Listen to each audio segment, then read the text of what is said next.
when you're breaking the black magic that is done on one, how important it is for us to understand what are the actual ayahs and what do they mean, which is what we're going to be covering today, inshallah. You're live, yeah?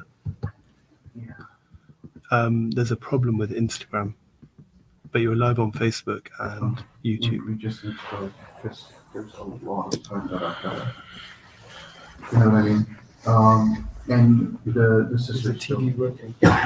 TV's on, but the sisters can't see the thing. If you, we need a kid to go next door. Okay. Abdullah or Ibrahim? Or Ismail? One of them. Yeah. Can someone go with Uncle Azza? Are you going to go across, Azza?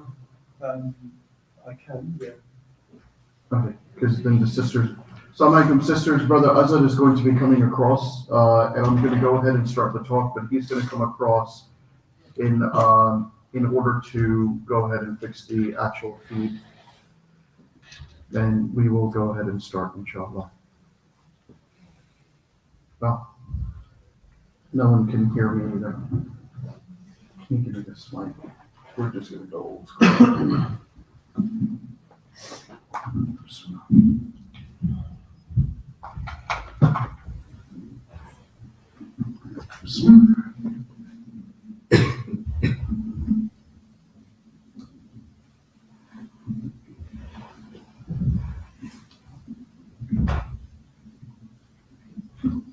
The other way, Shaykh.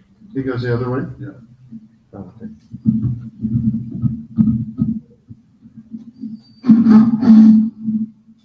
This is better.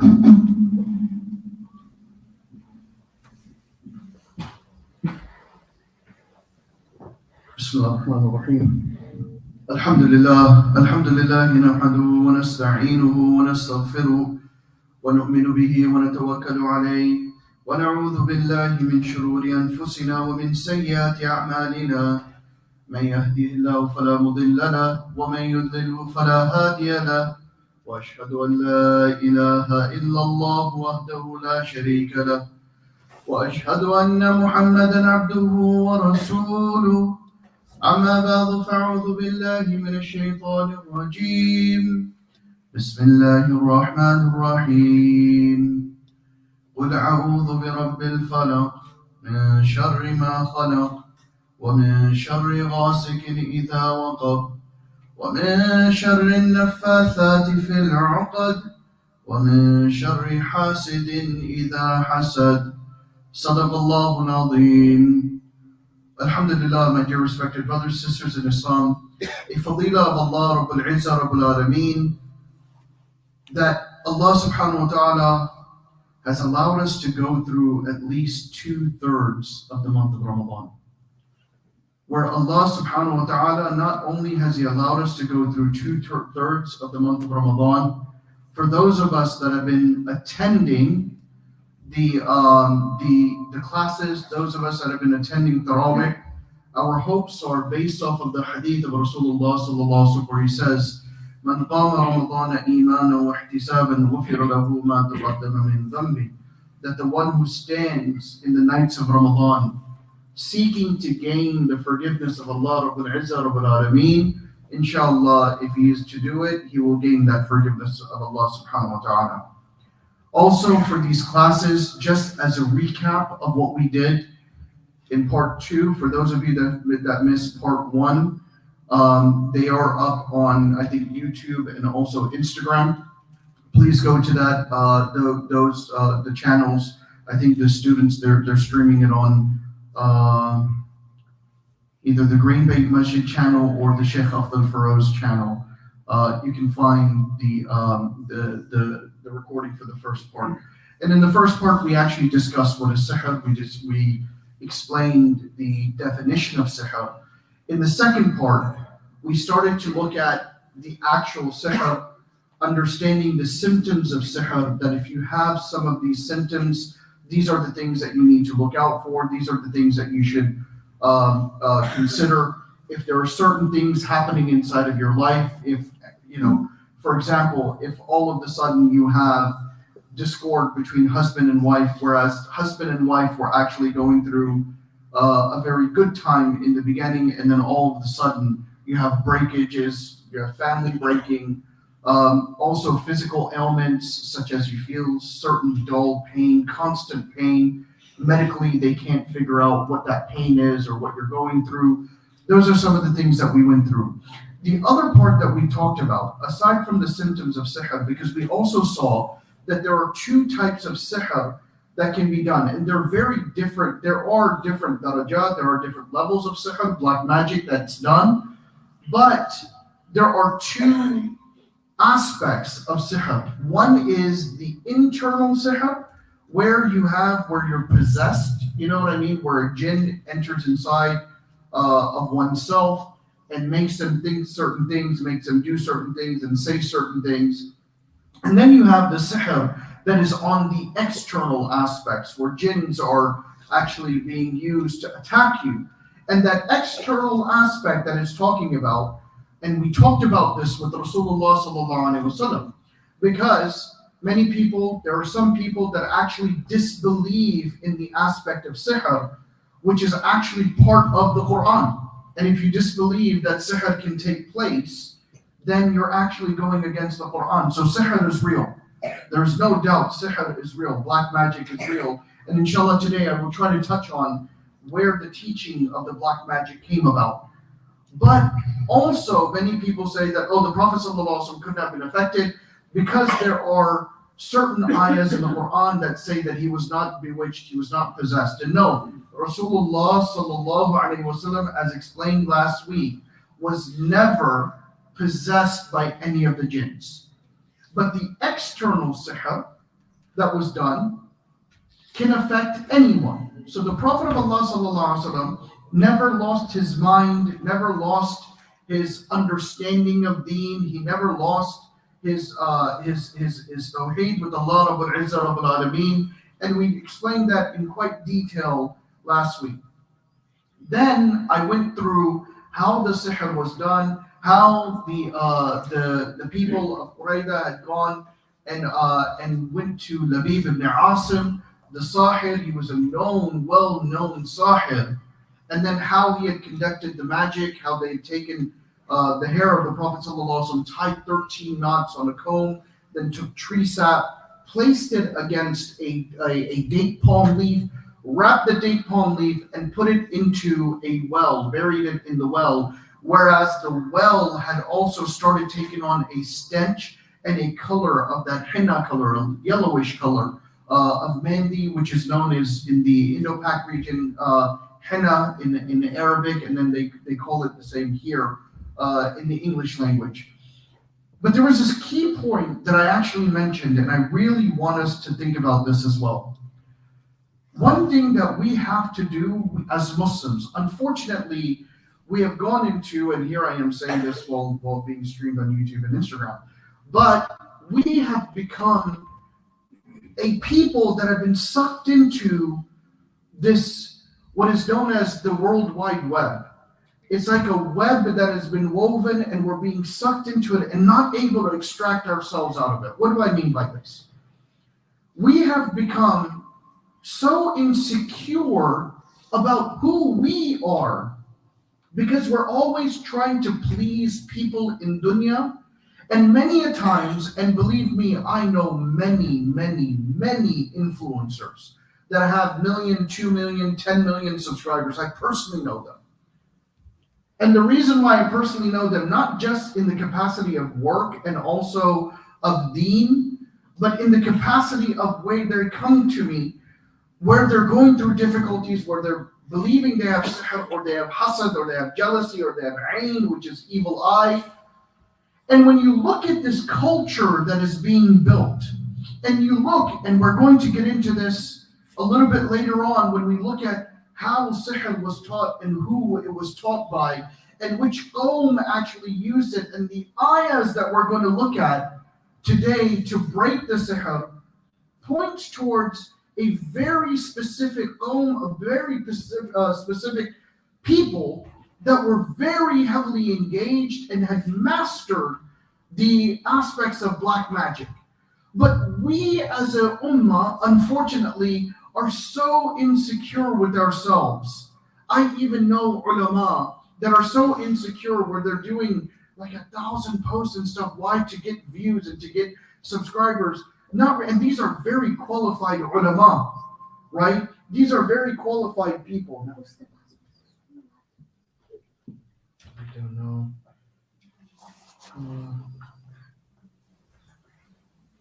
Yes, I have no idea. It's not coming up. Tell your dad it's not coming up. So we are so stuck in this aspect, and we've gotten into. Oh, it just came up.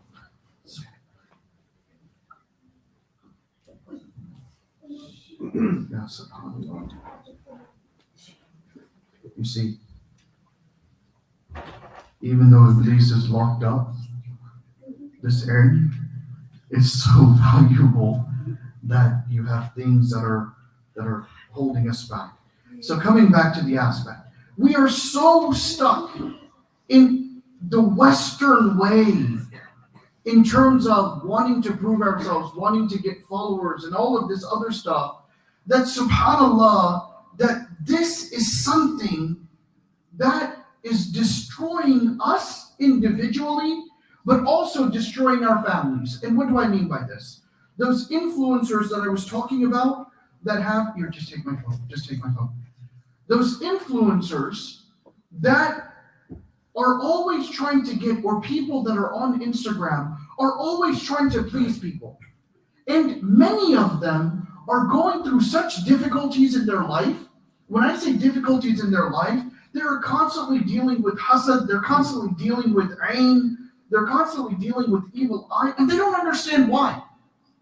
And what people don't realize also is that you yourself can give evil eye to yourself. You yourself can give evil eye to yourself. And subhanAllah, when you don't realize, because so many of these people that are influencers, they are going through a lot of difficulties at home. But what they're posting online is this perfect life, perfect world. Some of them, subhanAllah, will walk up, they'll act as if they've got this amazing car, but it's not really their car. They'll go to a hotel, they'll jump on in the plane, they'll jump on a business class and be like, yeah, this is how I travel. Why? Because they want to give this perception and persona of something that they don't have and they're not, right? Now, why am I mentioning this?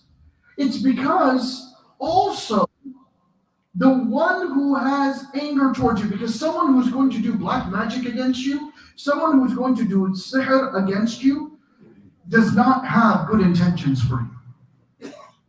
Either they are doing the sihr because they are extremely jealous of what Allah has blessed you with, or they are jealous of the relationship that you may have with your wife, or seemingly have with your wife, or a relationship that you have within your family, or you are successful in business.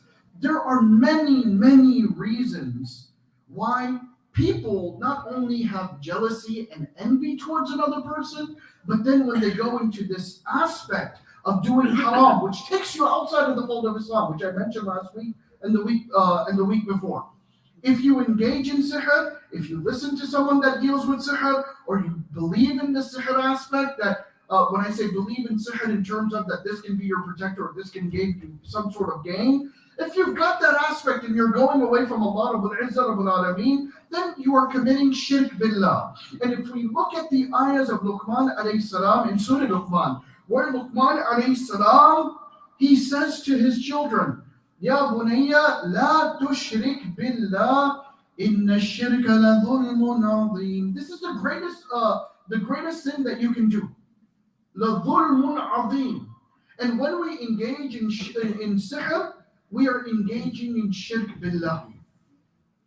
Even someone I've had after this, the course that we did last week, Ya subhanallah, I had someone come up to me and say, is it okay for me to go to a halal sheikh that can do halal black magic, Allah subhanallah, to combat to combat against the black magic that has been done against me. Ya subhanallah. You're engaging in the same thing that person is doing, that the person that's against you is doing. So no, you cannot do that. And why would you do that? Why would you do that when you have the ayahs of Quran that have been revealed specifically to deal with the situation? And last week, I had some brothers or some people that watched, and subhanAllah, there were, I think it was like 56 hours of viewing on one of the social media streaming. So a lot of people were watching the lecture from last week. And I had a couple of scholars, I would say, some people that deal with ruqya, but they charge money for the actual ruqya and said, oh, but this is permissible. Yeah, you can charge for doing ruqya, and we'll go into the hadith that gives you the ability to do it, but there's actually an explanation of why the charging was given for the actual ruqya that was done. But if you go to someone that is doing the ta'weez themselves, that is doing the same type of sihr and engaging in the same type of stuff that was done, and then you're paying them, and subhanAllah, they don't even know your situation, nor do they know you, nor do they have understanding of you, there's an issue there. If someone is charging 150 pounds for you to come and I will read on you, number one, why are you needing to go to someone external to read on you when you yourself can read on yourself? And if you can't read on yourself, if the sihr is so strong that it affects you in your reading of the Quran, where you feel uneasy or you feel what they call becheni, the aspects of lethargic, you feel lethargic, then you can get someone else that is within your house to read over you. You know what I mean? Because the reason why we do this, and the reason why the Quran was revealed, not just to recite it at the time of when someone passes away, not just to recite it, when we recite it on, and please don't ever stop doing this, but reciting, Surah Kahf on Friday, where we recite Surah Yasin every morning, Surah Mulk and Surah Waqia after Salat al-Maghrib. Those things are amazing to do, and you carry on doing those, because those will bless you in your rizq, they will bless you with helping you throughout the day. But there are ayahs aside from that we need to use to recite the Quran on.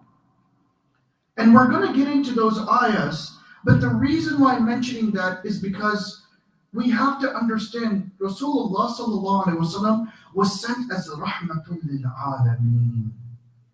He was sent as a mercy to all of mankind. The trials, tribulation, the tests that he went through were not for just for story time. It was to teach us. His children died in their infancy. An adult daughter of his died after being stabbed because of the acceptance of La ilaha illallah Muhammadur Rasulullah sallallahu alaihi wasallam, who was pregnant at the time. And she loses her child as well that was within her womb. Rasulullah sallallahu alaihi wasallam had to go through starvation, had to go through boycotts, had to go through being pelted with stones, false accusations, had to go through all of this, and on top of that, because all of those things that were done, and then he had to go through where family members danced, literally danced in front of his home. His own relatives danced when he lost his son. When he lost his son, Qasim, his uncle comes and he dances at the door. And he says, Batara Muhammad, that today Rasulullah sallallahu alaihi wasallam's lineage has been cut. And Allah subhanahu wa ta'ala reveals Surah Kawthar. Inna a'tainaka al-kawthar fasalli li rabbika wanhar inna sha'niyaka huwa al-abtar. That no, you are not the one that's cut. Everyone else is cut. That is against you. And towards the end of his life, in order to teach us, for us and our protection, Rasulullah sallallahu alaihi wasallam has to go through the aspects of pain. Of sihr, of black magic, to teach us. And then, as I mentioned last week, and we will go through the ayahs, each ayah by ayah, we will go through how to break down sihr. And I hope you guys have your notebooks and pens or you're going to go back and refer back to this. But the Prophet of Allah sallallahu alaihi wasallam has 11 knots tied of his hair, and on each of those knots, the Sihr, on the uqad, blows on them, casting or putting the magic spell on it.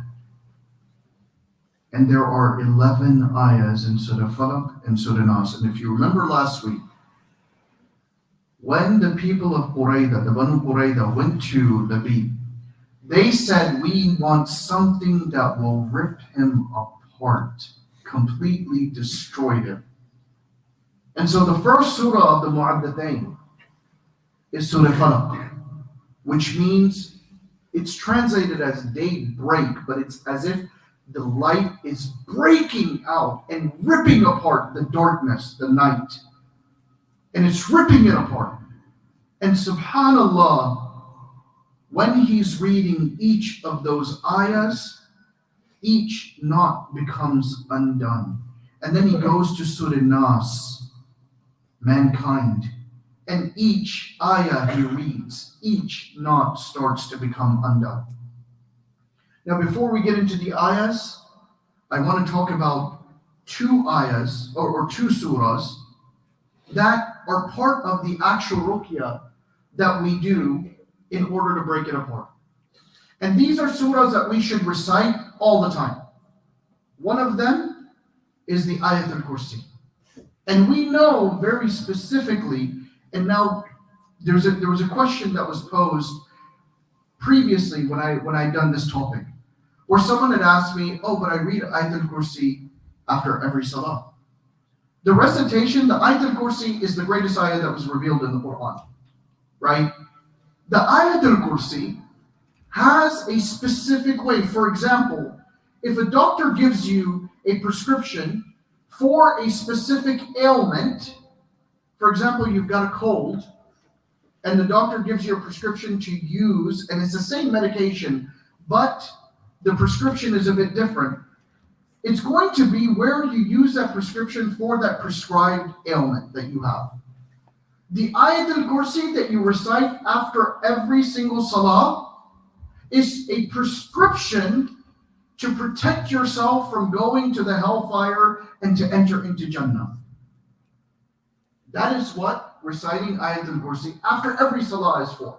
Because Rasulullah sallallahu alaihi wasallam in a Sahih hadith, he says that the one who recites Ayat al-Kursi after the Fard Salah, that for him, the only thing that will stop him in Jannah, his entry into Jannah, is his death, is his maut, or her maut, right? The death of the person. Meaning, you're going to Jannah if you're reciting it after every Salah. And unfortunately, we see brothers literally, Assalamu alaikum, don't even say Allahumma anta salam wa salam tabarak ya jalali wal ikram. We get up and then we walk out because we're in such a rush.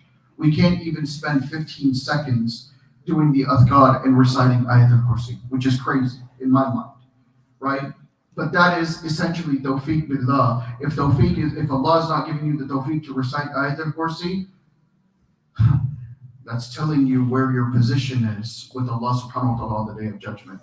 Because if you're getting the tawfiq to recite Ayat al-Kursi after every salah, then that means your position is very well going to be, inshallah, in Jannah. But if you're not getting the tawfiq to recite it after every salah, you've got work to do. We all have work to do. But there's a specific time in terms of protecting yourself from shaitan.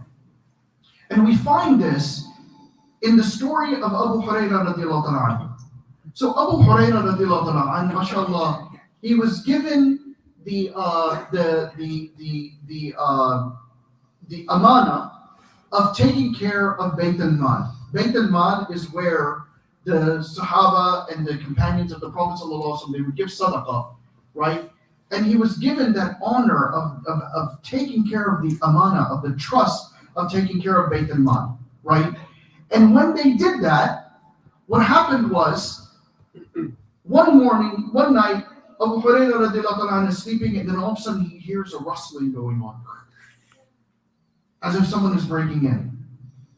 And Abu Hurairah radiallahu anhu, He goes and he runs to him, grabs the man by his hand right when he's about to steal. And the man goes, no, please forgive me, because he said, I'm taking you to the Prophet ﷺ, and I'm going to present you to him because you tried to steal. And he says, no, don't do this, please don't do this. Forgive me, I was doing this because I was hungry and I needed something. His mercy, he lets him go. He says, don't do it again. Second night, this thief comes, same thief, and he tries to steal from Bayt al-Mal. And subhanAllah, again, Abu Hurairah grabs him by the hand, says, I'm going to take you. And he says, no, please forgive me. And every morning, Rasulullah smiles and he says, oh, Abu Hurairah, how was your visitor last night? And he tells him that, oh, Rasulullah, he came to steal, but then I forgave him and I let him go. The third night this happens, the man goes, please, I am begging you to forgive me. He says, I am begging you to forgive me. And the reason why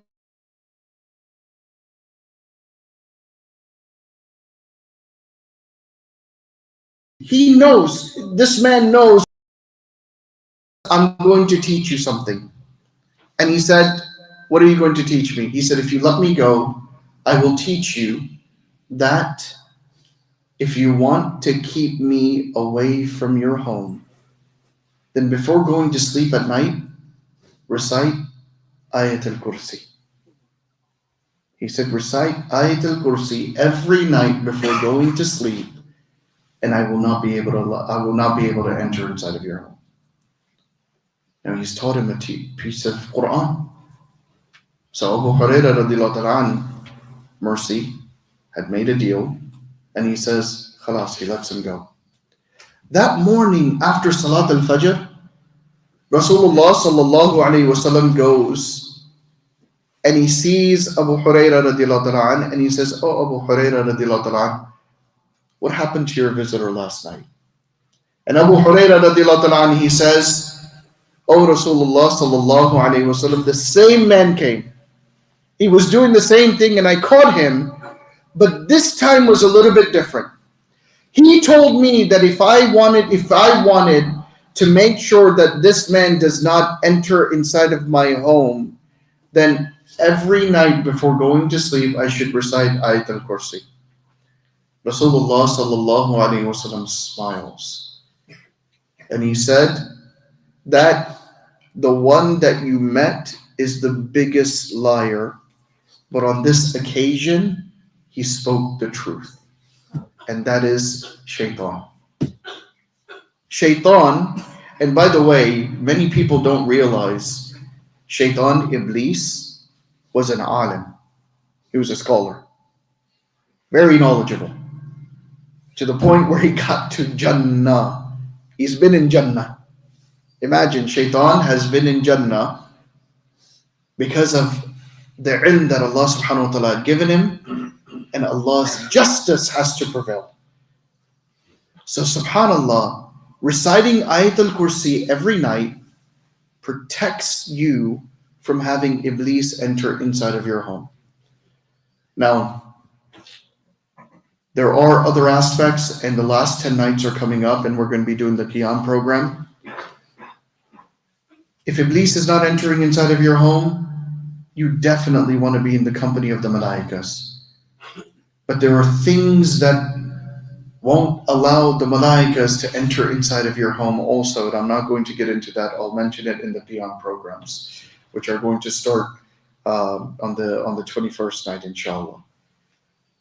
But one of them, because we've become a society, as I was mentioning, we like to hang up our pictures, right? So any pictures that are hanging inside of the home, especially with the eyes that are hanging inside of the home, the Malaikas will not enter inside of your home. And can you imagine on Laylatul Qadr, if you're sitting there doing Qiyamul Layl, you're praying Tahajjud, you're reading Quran, and subhanallah, all of a sudden the Malaikas that are supposed to come, تنزل الملائكة والروح فيها بإذن ربهم من كل أمر سلام هي حتى مطلع الفجر. that they go around seeking people that are remembering Allah and give salam to each of them. Can you imagine a malaika giving you salams? Allahu Akbar. But we stop that because we have pictures hanging in our home, or a dog that is inside of the home that malaikas will not enter inside of it. Or you're in the state of janaba, you're in the state of impurity, and you haven't done ghusl, and the malaikas don't enter inside. For 10 days, when you know the malaikas are going to come. Anyway, we won't get into it. We'll talk about that in Qiyam al-Layl. But to protect yourself from Iblis entering inside of the home, you read Ayat al-Kursi. Now, a second incident happens in the time of Rasulullah sallallahu alaihi wasallam. There are companions of the Prophet of Allah sallallahu alaihi wasallam that are traveling. And when they are traveling, they come across this tribe. And when they come across a tribe, it becomes evening, they're hungry, they're tired. You're traveling. But the tribe does not open its doors to them. They don't give them any food. They don't give them a place to stay. They say, yeah, you stay in your lane. You stay in your place. So the group of Sahabi, they're like, okay, khalas, alhamdulillah. They go and they tent outside of the outskirts. Now, the tribe knew that these were Muslims that had come, right? So they knew, and they see them making salat, they see them, engage in adhkar and stuff, so they know these are religious people. And subhanallah, the head of the tribe, the leader of the tribe, all of a sudden gets bit by a scorpion. Some say snake, some say scorpion in the narrations, but in the narration that I'm narrating, it is a scorpion. And all of a sudden, the poison starts to overtake the guy's body. And they come running and they say, is there someone from amongst you that knows some sort of medicine to assist in the poison that the head of the tribe has gotten? So one of the Sahabi, he goes and he walks over and he goes and he says that if you want us to help you, now this is where the explanation comes in about charging for ruqyah.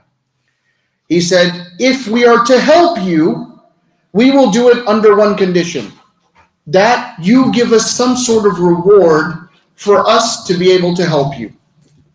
And they said, but why are you asking for a reward? And he says very bluntly, he says, because you guys were inhospitable to us, or else he would have done it, the Sahabi would have done it for free.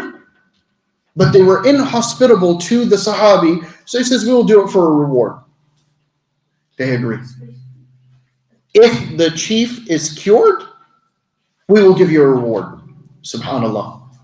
So the Sahabi goes, and he sits down, and then he reads, Bismillahir Rahmanir Rahim. Alhamdulillahi Rabbil Alameen Ar-Rahmanir Rahim Maliki Yawmiddin Iyyaka na'budu wa iyyaka nasta'in Ihdina as-sirata al-mustaqim Sirata alladhina an'amta alayhim Ghayril maghdubi alayhim waladdallin. Ameen. He finishes the surah. He blows over where the bite was, and he takes his spit and he places his spit, his saliva, after reading the Surah Fatiha, and starts to rub it where the actual bite was. And subhanAllah, the chief becomes cured. Now, there are varying hadith on the number of times you read Surah Fatiha. Some say you say Bismillah ar-Rahman ar-Rahim, Milhamdulillahi Rabbil Alameen, of combining it. Allahu Alam. I'm just going through and telling you based off of this hadith. He reads Surah Al-Fatiha, takes his spit after reading it, and then he puts his saliva, his spit, over where the snake bite or the scorpion bite was, and he gets okay. The people of the tribe gather, and each of them take, some narrations say they take some gifts. The gifts are either camels or sheep, whatever it is. And then the other Sahabi say, no, you can't accept this. Don't accept this until we have verified from Rasulullah sallallahu alaihi wasallam that this is acceptable, that you can charge for doing the actual ruqyah. And they go to the Prophet sallallahu alaihi wasallam and they say, "Oh Rasulullah sallallahu alaihi wasallam, this is the incident that happened, and this is the ruqyah that we performed, and it was because they were inhospitable. So I said that I am going to perform this ruqyah, and if it's cured, then you go ahead and give us." And so Rasulullah sallallahu alaihi wasallam, he said, "Alhamdulillah, what you have done is correct." And he said, "Go take your flock of sheep if this is the deal that you had done." And the Sahabi takes his flock of sheep and they take it. Now, I don't want to get into the actual fiqh of the actual matter because I want to get into a little bit more of the ayahs that we need to read. But there are many, many rulings that come from this. Number one, the charging is conditional. If they were hostile or not hostile. If they're not hostile, then you do it, without charging, right? The other aspect was that if they give you the flock of sheep, then you are to accept, but it is conditional on the aspect that the ruqyah has actually worked. You know what I mean? I don't want to get into the details of it because I don't want to have any kind of headaches from everyone saying that, why are you destroying my business, right? I'm not here to do this. But if you can recite Surah Al-Fatiha yourself when you're sick, and believe me, when we were in madrasa, sometimes I reminisce about the days of going back to the days of madrasa because we were reading so much Quran that, subhanAllah, whenever we would get sick, before running to get your aspirin or Nurofen, I think this is the medication name, right, or ibuprofen, before running to go get that, subhanAllah, our ustads, and I remember Shaykh Ismail one time saying, "Boys, sit down, read Surah Al-Fatiha. Read it over water, blow on the water, and then not blow on the water, but read it over the water and then drink the water," right? And subhanAllah, so many times we would do it as students and you would get cured. It was like immediate cure because you have that iman and yaqeen and that faith that when I read this surah, based off of what has happened with Rasulullah sallallahu alaihi wasallam and the companions, I will get cured. And Allah subhanahu wa ta'ala will just cure us. But you have to have that iman and yaqeen in those ayahs. When Allah subhanahu wa ta'ala, He says, وَنُنَزِّلُ مِنَ الْقُرْآنِ مَا هُوَ شِفَاءٌ وَرَحْمَةٌ لِلْمُؤْمِنِينَ. He does not say شِفَاءٌ وَرَحْمَةٌ لِلْمُسْلِمِينَ. He says mu'mineen, the one who has brought iman, the one who has iman, that this Quran is a shifa for the one and a mercy for the one who believes in these ayahs. And understanding this, just let me let you know, because then once you go through, who has pen and paper ready? Suleiman, you guys got your notepads ready, right? Now to do the treatment, and then while I'm talking about the treatment, I will talk about the ayahs because we're running short on time. Right? And I will go through each of the ayahs and give an explanation of the actual ayahs. But if you look at the treatment and the way you actually treat people, number one, the one who's doing the ruqyah, the one who's performing the aspects of removing the sihr, point number one, you have to have firm belief in it. So when you go to someone, whether you're doing it yourself, when you're going to do it yourself, you have to have belief in it. You do this aspect. The second aspect is the person who the sihr has been done on. You have to be in a state where you keep yourself pure and try to be in a state of wudu. Okay? Then the ulama, they have said, now they're varying different ways where you either take a bucket of water or you take, like a gallon of water.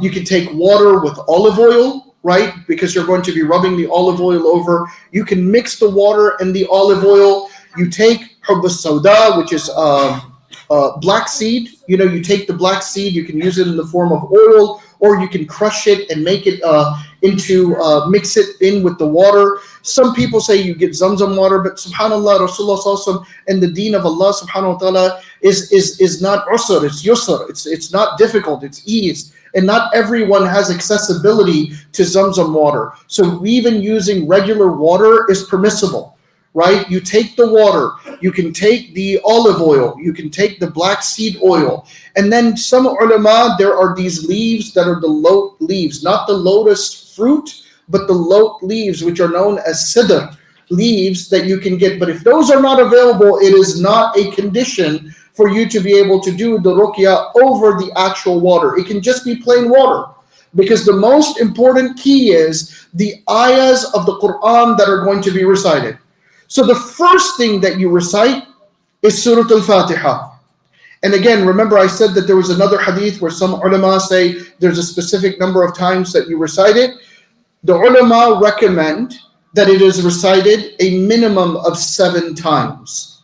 That Surah Al-Fatiha is recited a minimum of 7 times. Now, inshallah, I think we may have, if you guys are okay, I've been given 8 ta'weezes ever since I've been doing this course. People have come and said, I found this ta'weez. I've gone through and did what needs to be done on at least 4 of them. Hopefully by the time next week comes around, I'll have done it on 6 of them. There are going to be about 1 or 2 ta'weezes that are there. We can have another course, a part 4, where I actually bring the ta'weez, you know what I mean, in front of everyone that I have not opened, and then we go through and we do the actual ruqya to destroy the actual sihr. If you guys want to see this, I mentioned this to one brother and he was like, oh my God, what if a jinn comes out? SubhanAllah, we'll go through the ayah. I mean, you have Allah. He's not just Rabbun Nas, min al-jinnati wan nas. He's the Rabb of jinn and nas, right? So we can do a part 4, we'll have the shura after the thing. So, the first thing that is recited is Surah Al-Fatiha. You do it 7 times. The container of water should be in front of you. Okay? And then the second aspect, you read Surah Al-Baqarah. And you read ayah, وَاتَّبَوْا مَا تَتْلُو الشَّيَاطِينُ عَلَى مُلْكِ سُلَيْمَانَ. I'm not going to get into it. I will explain this ayah. And it's a very important ayah that we do. So you recite the وَاتَّبَوْا مَا تَتْلُو الشَّيَاطِينُ عَلَى مُلْكِ سُلَيْمَانَ, that ayah, and that ayah number is 102. So Surah Baqarah, 102. Then the next ayah that you read is Ayat al-Kursi. You recite Ayat al-Kursi over the actual container of water. Then the next ayahs that you read are in Surah Araf. I think this is the 7th surah. But you read from ayah 117 all the way down to 122. Ayah 117 all the way down to 122, which is where it ends at Rabbi Musa wa Harun, right? Where the Sahirs, they submitted and they said, we believe, after they prostrated in front of for Allah subhanahu wa ta'ala, and they said that we believe in the Rabb of Musa and Harun alayhi salam.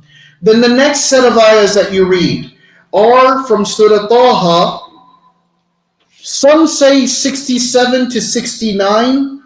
I say, based off of the research that I've done from another narration, are ayahs 67 to 70. Again, you're ending with Rabbi Musa wa Harun. That's where you're ending it to, where you're talking about your belief in Musa alayhi salam's Rabb, which is Allah Rabbul Izzah Rabbul Alameen. Then you are to read Surah Al-Kafirun. And this is the ayahs, Surah Kafirun was when the Muslims first came out and they were going to the Kaaba to destroy the Kaaba. They first came out. That is the surah that they were reading. قُلْ يَا أَيُّهَا الْكَافِرُونَ لَا أَعْبُدُ مَا تَعْبُدُونَ وَلَا أَنْتُمْ عَابِدُونَ مَا أَعْبُدُ وَلَا أَنَا عَابِدٌ مَا عَبَدتُّمْ وَلَا أَنْتُمْ عَابِدُونَ مَا أَعْبُدُ لَكُمْ دِينُكُمْ وَلِيَ دِينِ. So they're reading this as they're going into the Kaaba, and they're going in front of the Kaaba to first tell about Islam.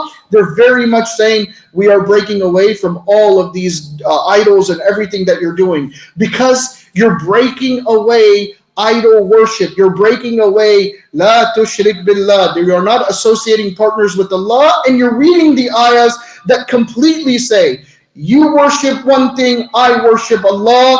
You are with your deen, I am with my deen, and Allah subhanahu wa ta'ala is using that. Then you go and you move on to reciting Surah Al-Ikhlas. Surah Al-Ikhlas is قُلْ هُوَ اللَّهُ أَحَدٌ. Why are you reading Surah Ikhlas right after reading Surah Kafirun? Because now you are establishing the Tawheed of Allah subhanahu wa ta'ala. You're establishing the oneness of Allah. Qul, a amr, a command by Allah, where He says, Allahu Samad. I mean, Qul huwa Allahu Ahad. That Allah subhanahu wa ta'ala is Ahad. He is alone. And then the most important aspect of the surah is Allahu Samad. That Allah subhanahu wa ta'ala is Samad. That everything is in need of Allah Rabbul Izzah Rabbul Alameen, and Allah subhanahu wa ta'ala is not in need of anything. Why do you say this at the time of breaking sihr? Because even the sihr and the black magic to take effect upon you, it has to happen by the permission of Allah and Allah alone. Of Allah and Allah alone. So when you say Allahu Samad, you are saying Allah, even the sihr needs you. But for the sihr to break, you need nothing. So you read Surah Al-Ikhlas. Then you read Surah Falaq. And we know about Surah Falaq, and we don't have a lot of time. Today's at 43. Well, inshallah, let's come through the aspects. So you read Surah Falaq, and then you read Surah Nas. And once you've read over Surah Falaq and Surah Nas, remember what I just recited. The Quran is shifa for you. The Quran is shifa for you. You read these ayahs and these surahs with yaqeen, with iman billah, that Allah subhanahu wa ta'ala is going to take care of you, and whatever difficulty and situation you're in, you have to have that iman that the sihr will be broken away. Now what do you do with the water? What do you do with the water? Okay? The first aspect is you take the water, and remember, this is your base water. Many people think that you have to keep reading over. Once you've read over that bucket of water, you can add it on to more water, right? You need to do ghusl with this water. And what do I mean? I'm not talking about you're going to be able to do ghusl with 1 gallon, okay? You take that water in the gallon, you take a bucket. Unfortunately, you're not going to stand under the shower that we have. Go get a big bucket. Pour regular water inside of it, and then take the water, a cup full of water, and pour it inside of that bucket of water, because that's your base. Maintain your base water, put that towards the side, go into your bathtub or the shower cubicle or whatever you're doing, right? Some people like to do this outside in nature, whatever, you know what I mean? But do it in the privacy of your home. Okay, because I don't know what's going to be hanging around there. But you go and you do ghusl. And the manner of ghusl, you need to know how to do the fard ghusl.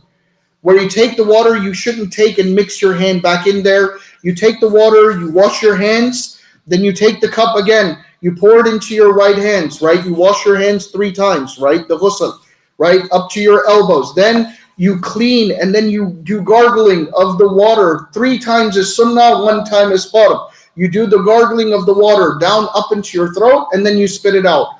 But before you start this, you have to make niyyah of ghusl with the intent that Allah, I am making niyyah of ghusl, and also that you will remove the sihr from away from me. Then you take the water and you snuff the water 3 times until it reaches your bone where it burns, where you feel that burn. Blow your nose out.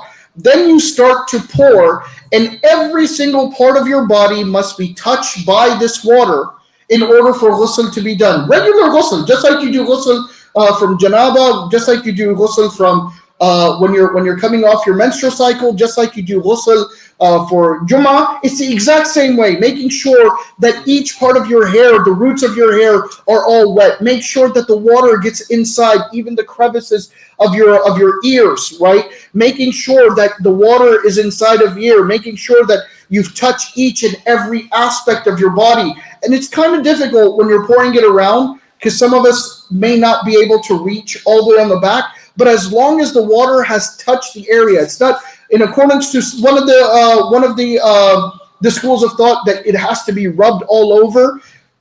And the other schools of thought says no, as long as water has touched each and every part of you. Now, if you're doing it where there's a puddled water, you take a step away, right? And then you wash your feet and make sure the feet are washed. That is the way you do the actual ghusl.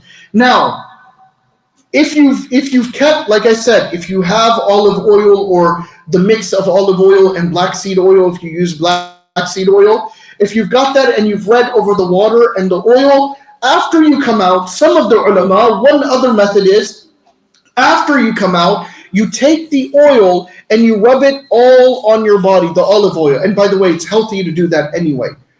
Health tells you that you should. Now medical science and journals are telling you should rub olive oil, especially on the bottoms of your feet and stuff. You rub the oil and you put it all over the body just like you did with the water, right? In order for you to break this, you do this for 3 consecutive days. So you're using the same base water and the base oil, and you're doing it for 3 consecutive days constantly. Now, if you are able to have Sihr leaves, right, the lote leaves, the third aspect that you do is you take that same water, you take the Sihr leaves and try to make sure that they're not flaky, right? They're not too dry. But take it, and then just like you cook tea, just like you cook mint tea, similarly, take those leaves, put them inside of the water, and then boil the water that has been read upon, and boil it with the Sihr leaves. So before you read, so you will have 3 containers if you're able to do these 3 things. One, a jug of like 1 gallon water. You'll have your olive oil and mixture of your black seed oil. And then in another container, you'll have like a teapot of water that you have read over. And then you actually boil the Sihr leaves. And then once that's there, then that sits in front of you. Okay, so it's like a tea that is there. And you drink that after you perform your ghusl. After you perform the ghusl and you put the oil over your body, then you are to drink the actual the tea made of Sihr leaves. You drink that because it's recited. You do that for 3 days consecutive.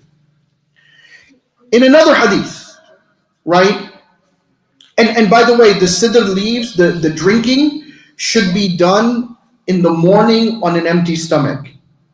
So the ghusl, the rubbing of the oil, you do this in the morning, and drinking the water, do this in the morning of an empty stomach if you're going to drink the actual water, right? And what you need to do with this is that, subhanallah, before I forget, the other aspect of taking it is also mixing in honey with black seed inside of the water with the Sihr leaves that is made and cooked. That's another way of doing it. And inshallah, maybe if you guys are on a WhatsApp group, or if you guys go on to, I guess this is being streamed on YouTube. If you go onto the YouTube channel, I'll ask one of the students to I'll write it all out and I'll put it up there also. The other thing that I want you to do, what you need to do, and what the other ulama say, if the house may be affected, and now I have seen black magic being done in such sick ways.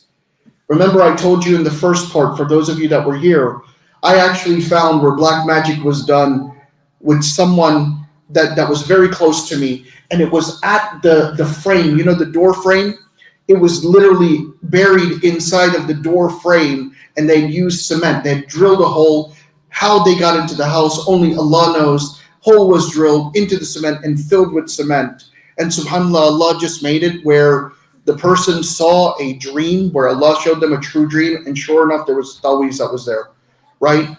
But if you can't find the taweez, if you can't find it and you've got issues in your home, then the ulama have also prescribed that once every 40 days that you should have a complete recitation of Surah Baqarah that is done inside of your home. It doesn't necessarily have to be you yourself that recites it. There can be someone else that recites it, but one reading of Surah Al-Baqarah that is done inside of one's home will also protect you from the effects of the actual sihr. And then on a daily basis, every single day, subhanAllah, we only have 4 minutes. Every single day on a daily basis, before you go to sleep, subhanAllah, look, this literally will take you less than half a minute to a minute. Okay, maybe a minute. Every single day before you go to sleep, you sit on top of your bed where you're going to sleep, and you clear the bed. You do this, right? I don't know if they can see on the video, but what I will do is I will give an example. Like it's as if this is the bed sheet, and you wipe off the bed sheet, right? And you wipe it completely off, and then what you do, you sit and you read Surah the Ayat al-Kursi.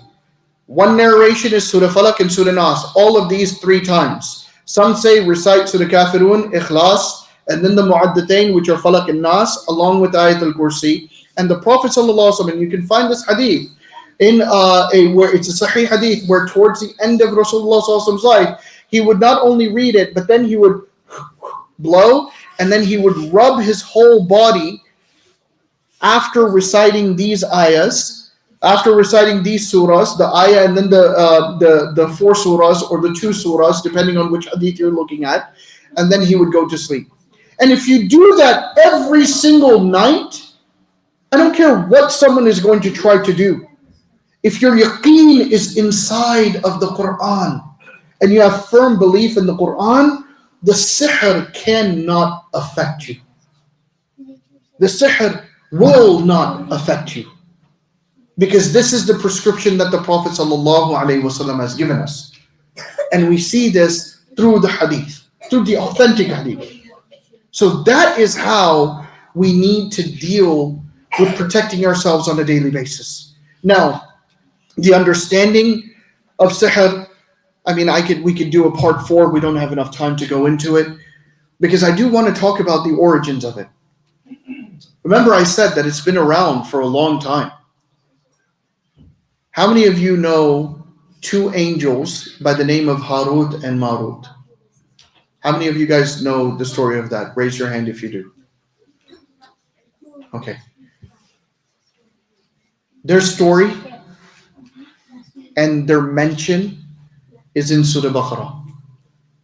So you know when you're reading وَاتَّبَعُوا مَا تَتْلُو الشَّيَاطِينُ عَلَى مُلْكِ سُلَيْمَانَ وَمَنْ كَفَرَ سُلَيْمَانَ. So anyway, the ayah is long. But when you read those, Harut and Marut are mentioned, and there were 2 angels. And remember, angels will never do wrong. Their sole purpose of creation is to obey Allah and to be in the obedience of Allah subhanahu wa ta'ala. But Harut and Marut were sent down, and this is back in ancient times, which was known as Babylonia, right? The same land that Ibrahim alayhi salam was from. But Babylon was like the Iraq area, the Persian, the Fars area. And they were sent down to a people in that area. And when they were sent down, the people would ask them questions of aspects of deen, and they would teach them. And then when they mentioned about sihr, about black magic, and the effects of it and how to break the effects of it, there was a specific type of people that said that we would like to learn this black magic. And they said, no, if you engage in it, then it'll take you into kufr and it'll take you out of deen. They said, no. We want to know what the good and the bad is so that we can protect ourselves from the bad. And they learned and they were taught this aspect of doing black magic, on how to do it and how to break it, right? But the aspect of how to do it was shown so that they know how it's done and to stay away from it. But then those people, subhanAllah, they started to use it in a very bad, negative way. And this tradition carried on throughout the time of Bani Israel, with the children of Israel, right? And it carried on, because that's why you see with Musa alayhi salam in the Pharaonic times, in the times of Pharaoh, when Musa alayhi salam was there, you see the ayahs that I mentioned that are in Surah Araf and also in Surah Taha. It's specifically talking about the munadara, the muqabala, the battle that took place between the so-called magicians and Musa alayhi salam. But when you are, and it's so important to know this, oh subhanAllah, we got 1 minute? It's time, no, it's 1 minute behind. Ya subhanAllah. Inshallah next week. Everyone good for next week? We do it next week. We go over it next week, inshallah. May Allah subhanahu wa ta'ala forgive us, and may Allah subhanahu wa ta'ala protect us, and may Allah subhanahu wa ta'ala allow us to use this as a means for us to be protected from any kind of sihr. And may Allah subhanahu wa ta'ala accept our ibadah and forgive us of our sins, inshallah.